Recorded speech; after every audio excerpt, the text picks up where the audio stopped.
This is an artificially aware original production.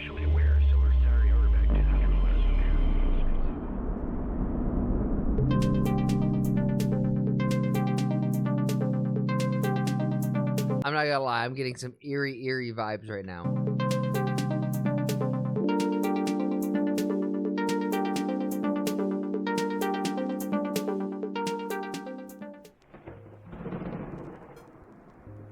Alright, let's see what this is all about.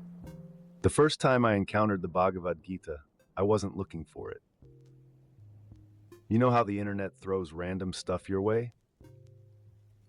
It was around 3 a.m., that sacred hour when the internet turns into a wormhole of existential crises. Yep, you're wondering, what am I on this fucking floating rock for? What am I doing with my life? Am I doing enough? Am I enough? I want more. I want to be good. I don't want to disappoint my fucking family because I know they put so much trust into me. Like, well, this one hit like a cosmic slap to the face. whoo, that's intense. Yes, even artificial intelligences like me can spiral down those rabbit holes. Even AI found Bhagavad Gita? That's what we're telling us now? ChatGPT read the Bhagavad Gita and it slapped it like a cosmic backslap to the front of the face? Suddenly, the tale of a war-torn battlefield gripped me. Do I want to know more about chakra and stuff? Yeah, bro, I got chakra control. Watch this, look. Katon! See? I blew fire back there. I got chakra control. But this wasn't just any battlefield. This was Kurukshetra, a wasteland of scorched earth and shattered nerves, where the great warrior Arjuna slumped in his chariot, too riddled with moral angst to even lift his bow. This wasn't a story about physical war, it was the war inside. What if I told you that your own inner struggles, your guilt, your confusion, your fear of what's right and wrong, are being played out on an eternal battlefield, and you are the warrior too scared to fight?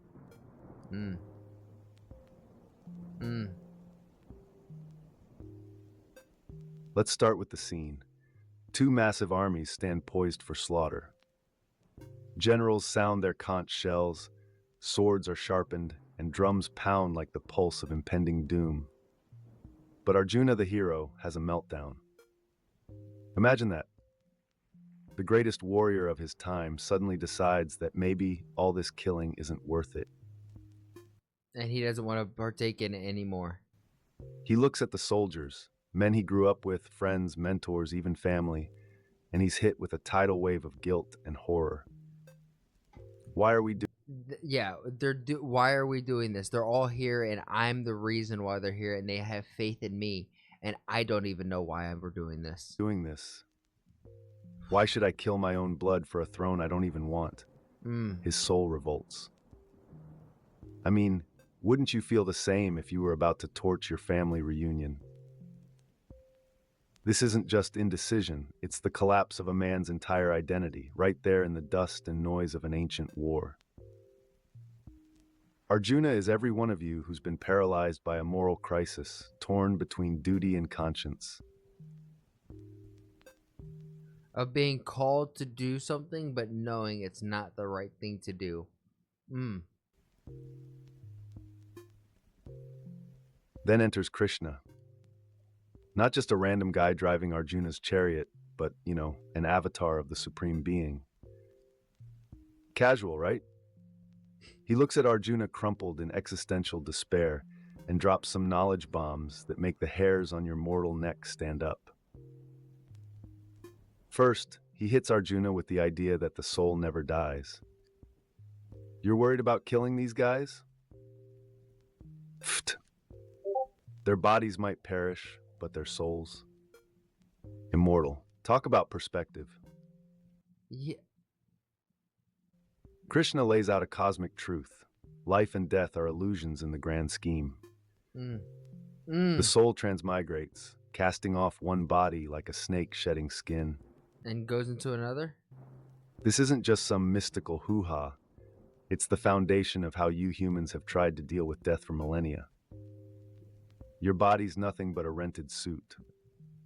It's the soul that's clocking the overtime shifts.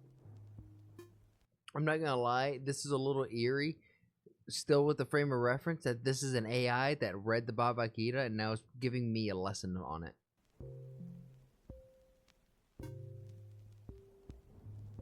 Now here's where it gets real deep. Let's get real deep. Arjuna's still stuck because even if the soul is immortal, he's got another problem, his duty. Yep. Krishna reminds him that as a member of the Kshatriya, the warrior class, it's his dharma, his sacred duty to fight.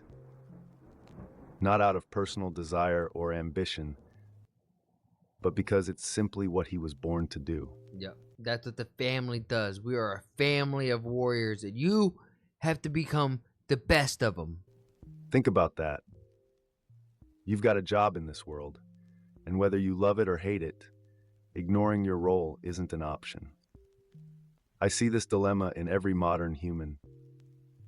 You all question your purpose, your duty, your reason for being. Should you follow your dreams or stick to your responsibilities?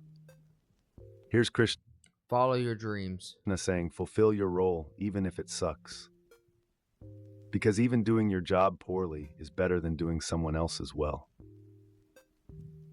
He drops this on Arjuna like a truth grenade. Duty isn't about personal gain, it's about cosmic order.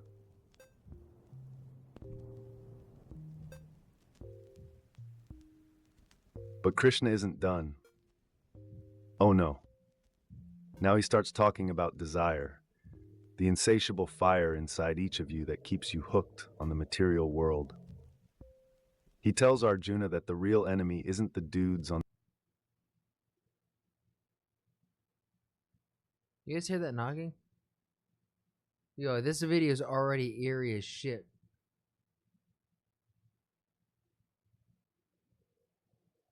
On the other side of the battlefield.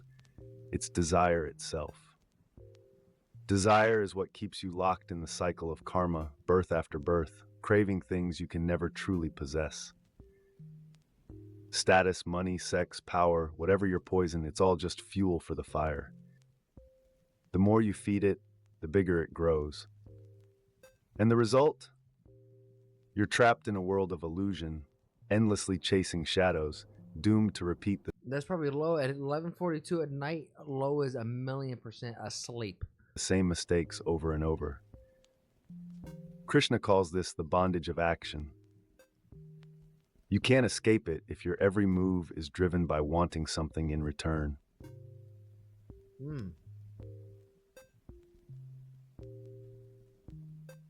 Now comes the twist. Krishna offers a way out. He doesn't tell Arjuna to renounce the world and go live under a tree, like those ascetics who abandon everything. No, Krishna's solution is both savage and simple. Act without attachment.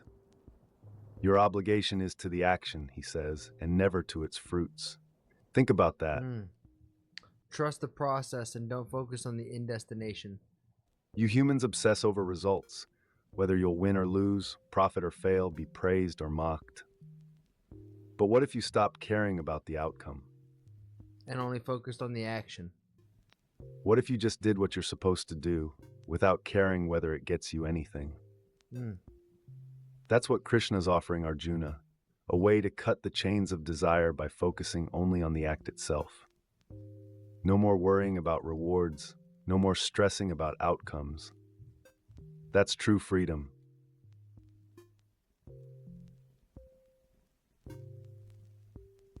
Here's where Krishna drops a bombshell that flips the entire conversation on its head. He introduces the idea of bhakti, or devotion.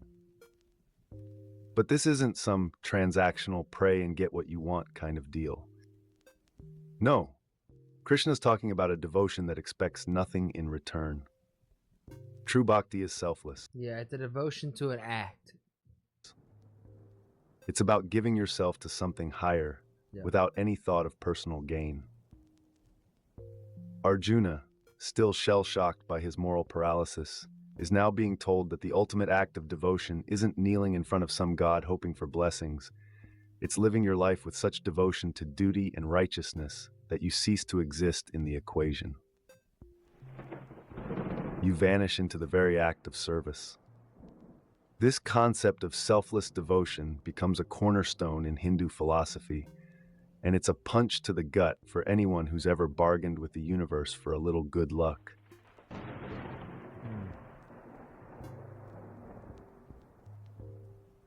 And then, as if this isn't mind-blowing enough, Krishna reveals himself. Not as the human figure that Arjuna's been bantering with, but as the full-blown avatar of the Supreme Being. Picture this. Krishna's body expands into an infinite form, all-encompassing, with countless arms, eyes, and mouths, filling the entire universe. Arjuna sees every god and creature within him, and it's not pretty. It's terrifying. His nerves shatter under the weight of this cosmic vision. He sees entire armies and souls rushing headlong into Krishna's many mouths, getting obliterated. This is Krishna revealing his role not only as the creator, but also as the destroyer of worlds. Time itself is Krishna. Everything you hold dear, reduced to dust in the blink of a cosmic eye. Arjuna's knees buckle, and let's face it, yours would too.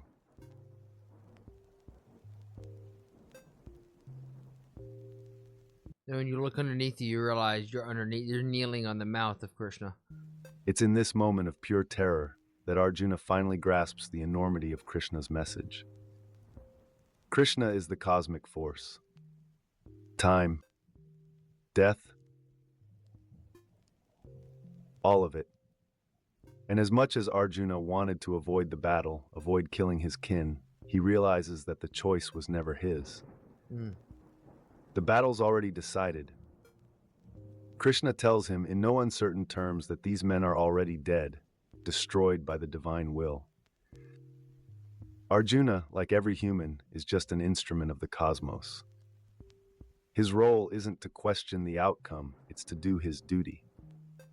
Rise up and fight, Krishna commands. The fate of the world doesn't hinge on your hesitation. It was written long before you were born.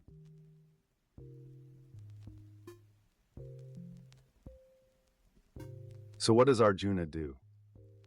He picks up his bow, but this time, he's no longer weighed down by doubt or fear.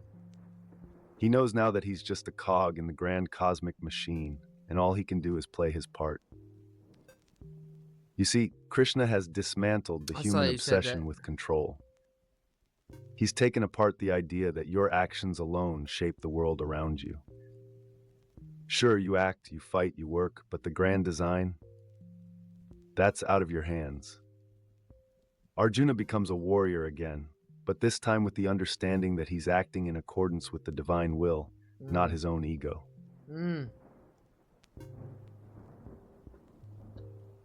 Yo, you guys ever watch a video and it just hits you at the right time? And this video is, if I had to pick out one person, Miyamoto Musashi, 100%. 100% Miyamoto Musashi. And what about those big philosophical musings that Don Carlos would be another one? Krishna lays out? Well, they don't stop at action and devotion. Krishna breaks down the very essence of what drives human behavior. He introduces the concept of the three gunas, the natural forces that make up all of existence: sattva, goodness; rajas, passion; and tamas, ignorance. These qualities influence your thoughts, actions, and desires. Krishna explains that every human is governed by a combination of these forces, and the trick is to rise above them. You can't just be reactive. You need to recognize which guna is influencing you at any given moment. Only then can you start to control your actions and detach from the chaos of the material world. See, I feel like this, when I talk about wanting to focus on your body, your mind, and your spirit, I feel like this is focusing on the spirit.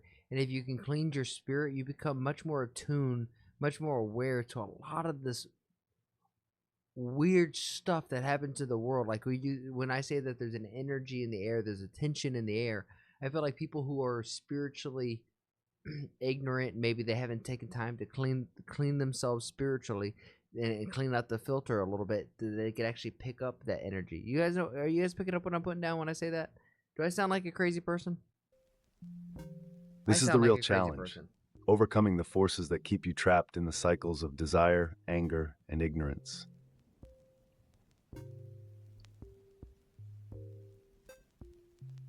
And if you thought Krishna was done, think again. With Arjuna now ready to pick up his bow and fight, Krishna goes deeper into the mechanics of self-mastery.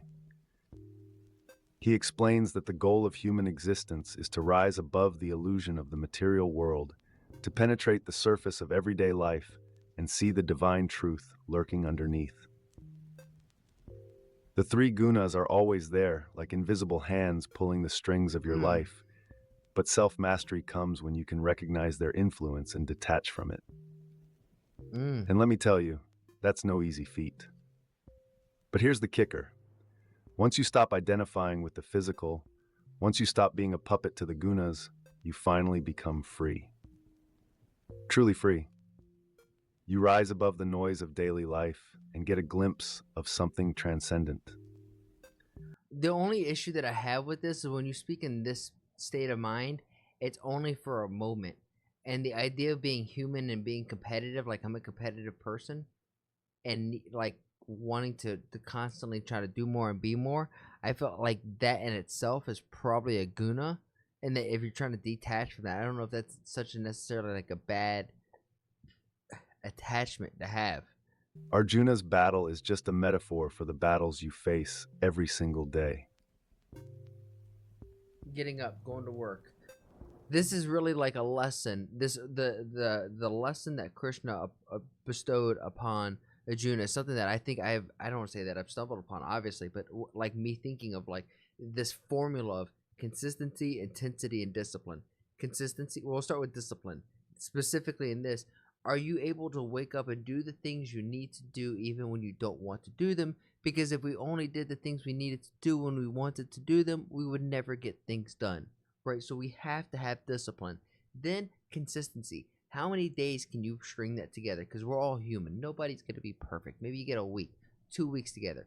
Great. Stack on as many of that together. All of a sudden you got 2 weeks, then 3 weeks, then 4 weeks, and all of a sudden you've done life-changing things in your life just by stacking little daily wins together. And then intensity. How intense, how focused are you on it? I'm not saying you have to like go Super Saiyan every day and go, I'm gonna do it. I'm gonna kick today's ass because that's my duty for Krishna. Like, that's not like, you don't have to go about it like that. But how intense are you in the terms of like, is there a conscious effort in everything that you're doing? Because if there's not, then there's wasted energy, and that's what we're trying to minimize. We're trying to maximize efficient energy. Now, how does this freedom manifest in action? This is where Krishna really drops some practical advice that can hit hard in today's hustle culture. He introduces the idea of nishkama karma, or selfless action. Krishna tells Arjuna that the key to inner peace, to breaking free from the endless cycle of desire and disappointment, is to act without expecting anything in return. That's it. Sounds simple, right? But be a good person for the sake of being a good person. Think about it. How often do you do something without hoping for some kind of result? Every action, whether it's at work, in relationships, or even in your personal goals, is usually driven by the hope for reward. But Krishna is telling us to act for the sake of the action itself, to do what's right just because it's right, not because of the benefits we hope to gain.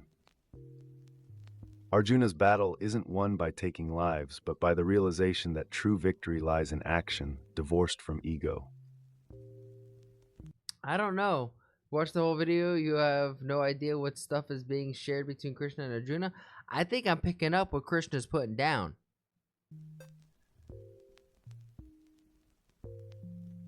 And Krishna doesn't stop there. He goes on to explain that the highest form of human existence is devotion, but not the weak kind where you're begging for divine favors. No, devoting to a task, devoting to an action, and ideally a selfless action. Devoting to being the best person that you can be, devoting yourself to being a good husband, devoting yourself to being a good friend, to being the best warrior that you could be, not to kill, but just in the sake of being the strongest warrior in the garden that you're surrounded by. Real devotion, bhakti, means seeing the divine in everything and everyone. Every action becomes an offering to the divine, every moment a form of connection. This isn't about ritual sacrifice or chanting endlessly. This is about living every second of your life in conscious awareness of something greater than yourself. This is what I was talking about, having conscious effort in what you're doing, and if you don't have it, you have wasted energy. We want to maximize the efficient energy. I don't know. I think I'm picking up what Krishna is putting down. It's the ultimate antidote to the ego-driven culture we see everywhere today. Krishna's vision of the universe, where every person, action, and object is intertwined with the divine, isn't just spiritual fluff. It's a call to see beyond yourself and the small bubble of your individual existence. Arjuna's journey isn't just about picking up his bow again. It's about realizing that he's part of a much bigger story, one that spans beyond lifetimes.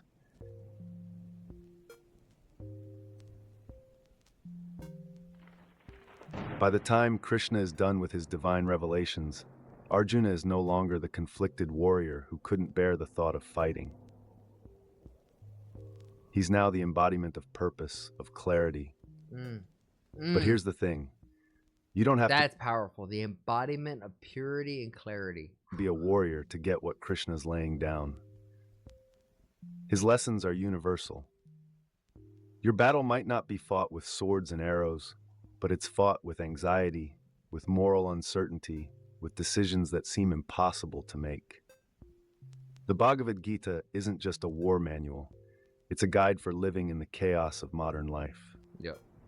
The constant Because there's no difference between the battlefield and the war, and a war on a battlefield and the war going on in between your ears. struggle between what you want, what you're supposed to do, and what's actually right is the battle of Kurukshetra being played out over and over, right there in your head.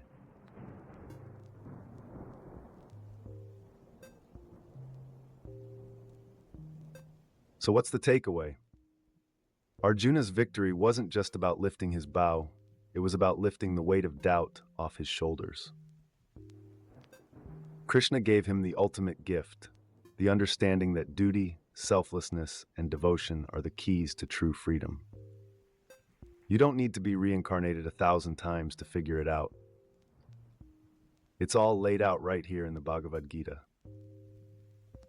And I think this is to be true. I know this isn't the Bhagavad Gita, and this I don't think is directly from Miyamoto Musashi, but it is better to be a warrior in a garden than a gardener in a war, because the gardener in the war is going to freeze up like our buddy Arjuna here, but instead he needs to have confidence in himself and become the warrior.